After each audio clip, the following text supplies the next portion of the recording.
Hello guys, મારું નામ છે વિવેક એસ પર ઓઈસી. આપણે વાત કરીશું F31 Pro વિશેની. બેટરીની વાત કરીએ તો આમાં બેટરી મળશે તમને 7000 mAhની, સાથે તમને મળે 80 વોટનું ચાર્જર. નેટવર્કની બાબતે આ ફોન બહુ જ જોરદાર છે, કારણ કે આમાં આપ્યું છે હન્ટર એન્ટીના આર્કિટેક્ચર. એ બી 86.3% તમને કવરેજ એરિયા મળશે, સાથે સાથે 4x4નો મીમો પણ મળશે, જેનાથી નેટવર્કની સ્પીડ પણ સારી તમને મળશે. બીજી આમાં પરફોર્મન્સની વાત કરીએ તો આમાં મળશે 7300નો પ્રોસેસર, એ બી એકદમ સ્મૂથ રીતે. બ્રાઇટનેસની વાત કરીએ તો આમાં બ્રાઇટનેસ તમને મળશે 1400 નિટ્સની, સાથે સાથે 120 હર્ટ્ઝની અલ્ટ્રા સ્મૂથનેસ સાથે આવશે આ ફોન. આમાં તમને મળશે 5G++નો સપોર્ટ, સાથે સાથે તમને ડ્યુઅલ એક્ટિવનો ઓપ્શન પણ મળી જશે. ડિસ્પ્લેની વાત કરીએ તો આમાં મળશે 6.5 ઇંચની સ્ક્રીન, એવી સુપર એમ્બોલેડ સ્ક્રીન આવી જશે.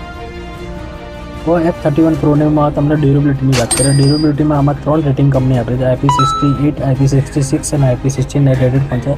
અંડર ફોટોગ્રાફી બી આ ફોનની અંદર તમે કરી શકશો, સાથે સાથે તમને 360 ડિગ્રીનો આર્મર બોડી પણ મળશે. કેમેરાના બાબતે આ ફોન એકદમ જોરદાર છે, કારણ કે આમાં આપેલું છે 50 મેગાપિક્સલનો મેન કેમેરા, પ્લસ સાથે તમને મળશે OIS કેમેરો. તમે વિડીયો રેકોર્ડિંગ 4K અને અલ્ટ્રા ક્લિયરમાં કરી શકશો, અને સ્મૂથ રીતે તમે વિડીયો રેકોર્ડિંગ આ ફોનની અંદર કરી શકશો.